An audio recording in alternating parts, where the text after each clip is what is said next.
I'm Ian Talbot, and I'm the Chief Executive of Chambers of Ireland, which is a body that oversees the work of Chambers of Commerce in every city and town across the Republic of Ireland. First of all, just to be clear about the geography of Ireland. Ireland is split into effectively two parts. We have 32 counties, we'll call them administrative areas in the country. 6 of those administrative areas form Northern Ireland, which is part of the United Kingdom.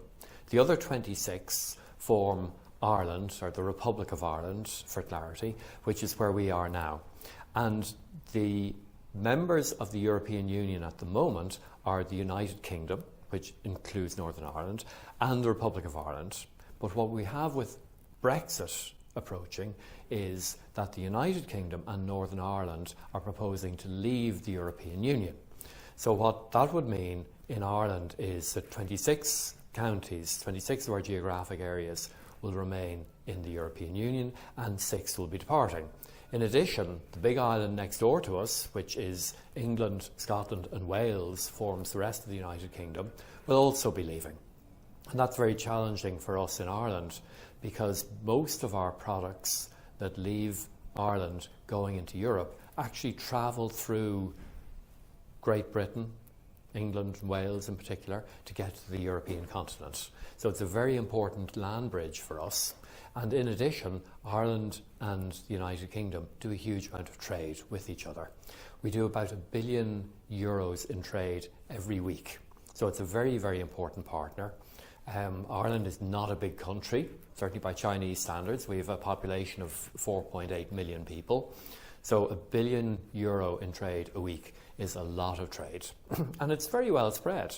There's a lot of Irish companies exporting to the United Kingdom, including Northern Ireland, and a lot of United Kingdom companies are exporting to us. So it's a very dual environment that we're operating.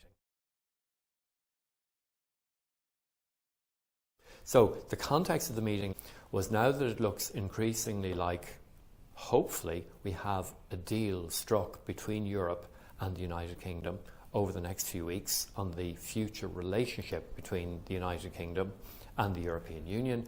We wanted to get together with the Chambers of Commerce in both Northern Ireland and Britain to sit down and say, what are the real implications of what's going to happen? Now, we're still uncertain what a deal might look like, but we wanted to sit down early and say, what's going to happen? How are we going to help our members to get through this period?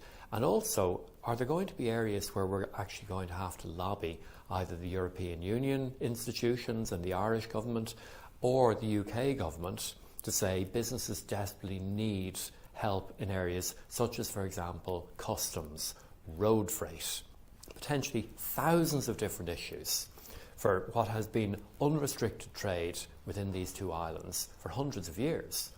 I think we're not even sure what all these issues are going to be. So the important thing was, the context of the meeting was to get the people in the room, say, right, we're the people that have to take responsibility for driving this forward, and we need to effectively have a long list of who do we need to talk to and what do we need to talk to them about. And we had a very productive meeting, and we found very quickly, as in anything you'd expect, 80% of things we knew and we had a good idea what to do, and there were 20% of things that one of the three of us had thought of, the other two hadn't, and that was interesting.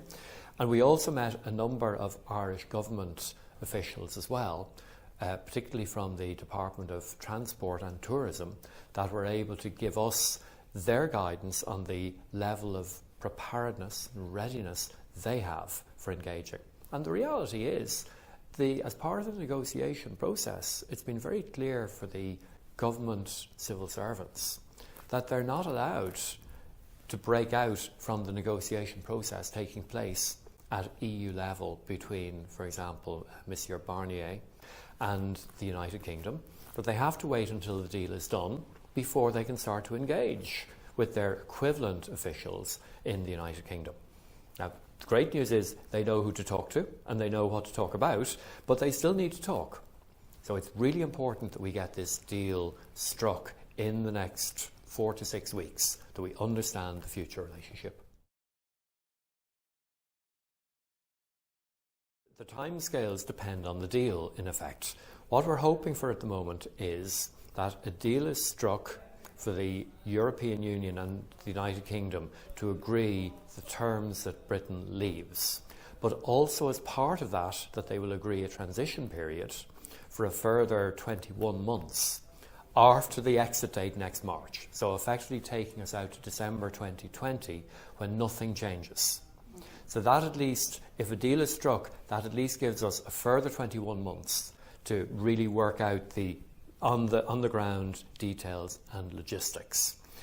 But if a deal isn't struck, we could find ourselves in less than 6 months' time with a myriad of issues trying to unravel 200 years of custom and practice in international trade in a few weeks. And it's just not possible.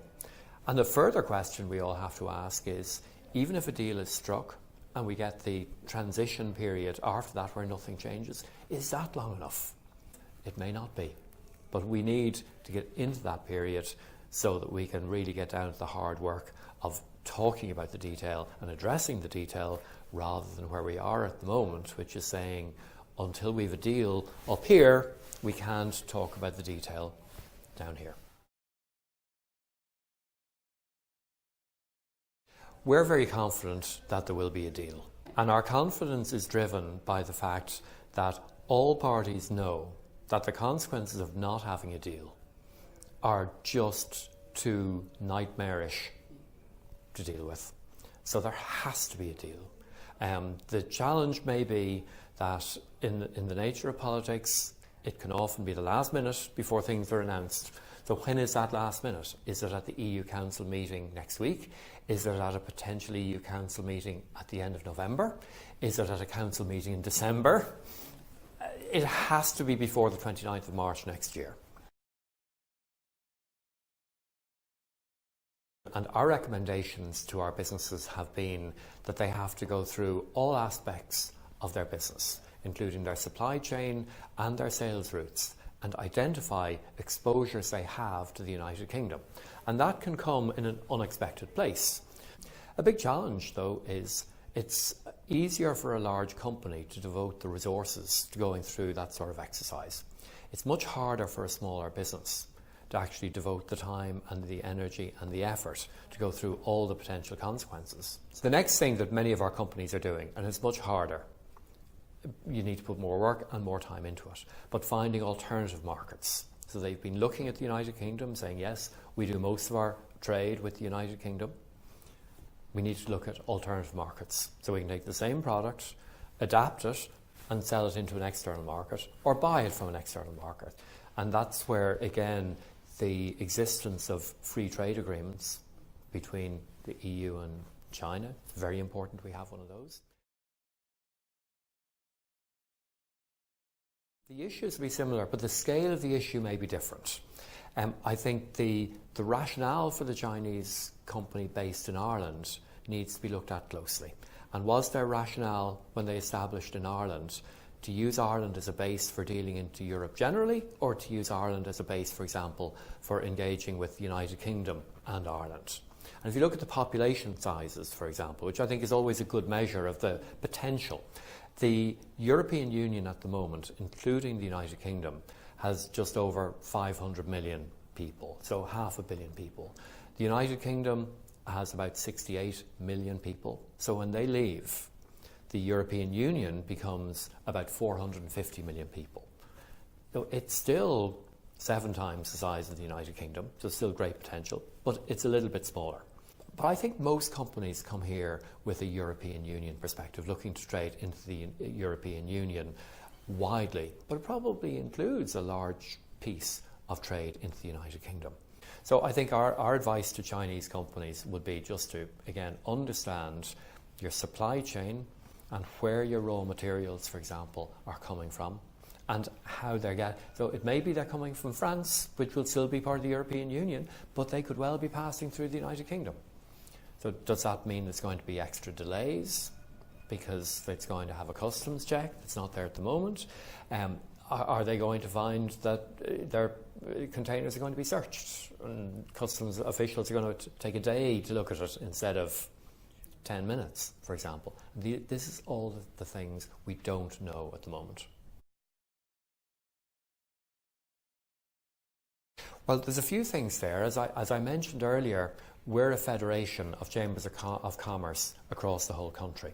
Now, two of our chambers, our two biggest cities, Dublin already has a twinning relationship with Beijing. So it's working the trade missions every year between Dublin and Beijing. So there's a very strong relationship and a knowledge and awareness in Dublin Chamber of Commerce about working not just with Beijing companies, but also with Chinese rules and regulations and advantages and challenges and so on. In addition, Cork, which is our second biggest city, has the same relationship with Shanghai. So we already have on-the-ground detailed working relationships in our individual chambers and knowledge and awareness of the key important issues for Chinese companies. From a Chambers Ireland perspective, first of all, we try and help support our chambers in developing their knowledge and expertise. But also what we look to do is to, in particular, lobby government and educational institutions, for example, and local government as well as national government, about the key infrastructural things that we need for the future. So to make sure we've got the right roads, rail structures, airports, the importance of direct flights, for example. We now have Cathay Pacific flying directly to Hong Kong, for example, which is great. I think Hainan are flying directly to Beijing as well. That's great. It opens up trade, because if you can get a direct flight somewhere, it's easier, it's more attractive, and it also helps the tourism business both ways as well. And we've seen a 7% increase, for example, in tourism numbers from China last year. So that's good and gives us an opportunity as well from Ireland to get out to China. But education is a vital thing as well. Making sure we have the right schools and making sure we have the right colleges and universities, and also that they're focusing on the right subjects. So we're very focused on working with the education authorities to make sure we have a steady stream of highly skilled people in critical areas. So we're trying to make sure at a Chambers Ireland level that those macroeconomic issues are being dealt with, so that we have a steady stream of the right tools and resources available for any FDIs. We also, as you probably know, have the tax structure in Ireland of a 12.5% tax rate. I don't think that's important particularly to Chinese companies. I think what is important to them is knowing the certainty of a stable regime for taxation, and a lot of the time you will see the Irish government talking about the importance of stability, and stability in government and stability in our policies around encouragement of FDI. Okay. Thank you very much for your time and